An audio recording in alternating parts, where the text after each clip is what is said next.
सड़क पर बने गड्ढों में जमा पानी में मछलियां छोड़कर अनोखा विरोध प्रदर्शन किया गया। सूत्रों से मिली जानकारी के अनुसार सॉल्ट लेक में डीजे और डीजे ब्लॉक के बीच का आइलैंड का मार्ग गड्ढों से भरा हुआ है। इसके बगल में एक प्रशासनिक भवन है। पश्चिम बंगाल पुलिस भर्ती आरक्षण भवन प्रशासन के उच्च नेतृत्व इसी सड़क से आते जाते हैं। हालांकि इससे पहले विधाननगर नगर निगम ने यहाँ सड़क बनाई थी और सड़क बनाने में इस्तेमाल की गई सामग्री इतनी उच्च गुणवत्ता की थी कि थोड़ी सी बारिश में ही सड़क का बुरा हाल होने लगा।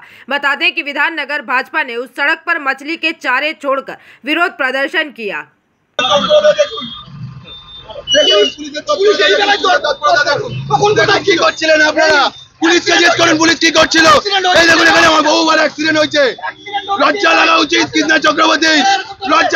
माननीय मंत्री যিনি হাত পেতে ভোট চাইতে আছেন, বিধাননগরের মানুষ 2026-এ যোগ্য জবাব দেবে।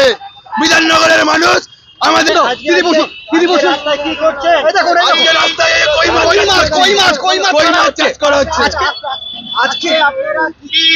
আজকে বিধাননগর বিজেপির পক্ষ থেকে আজকে বিধাননগরের যে রাস্তাঘাটের বেহাল দশা, বিধাননগর রাস্তাঘাট এই খানাখন্দে পড়ে গেছে।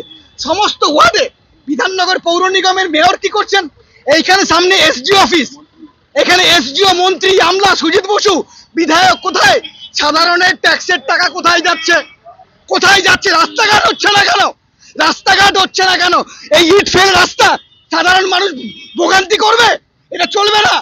এসডিও অফিস এইখানে এসডিও প্রশাসন বসেন, দিন রাত এখান থেকে যাচ্ছেন। মেয়রের বাড়ি এই সিজে ব্লকে দিন রাত এই পথ দিয়ে যাতায়াত করছেন, দেখতে পাচ্ছেন না? মেয়রের নিকটবর্তী জনগণে কই মাছ ছাড়লাম, কই মাছ 600 টাকা 800 টাকা কিলো। এইখানে চাষ করব, এইখানে ডিম পারবে, এইখানে বাচ্চা হবে, বিক্রি করব। মেয়র এসে নিবে, সেম বিধাননগর পুর নিগম সেম ধিক্কার, এসডিও ধিক্কার। রাস্তা ব্লক করেছে, হ্যাঁ রাস্তা করে রাস্তা চলছে,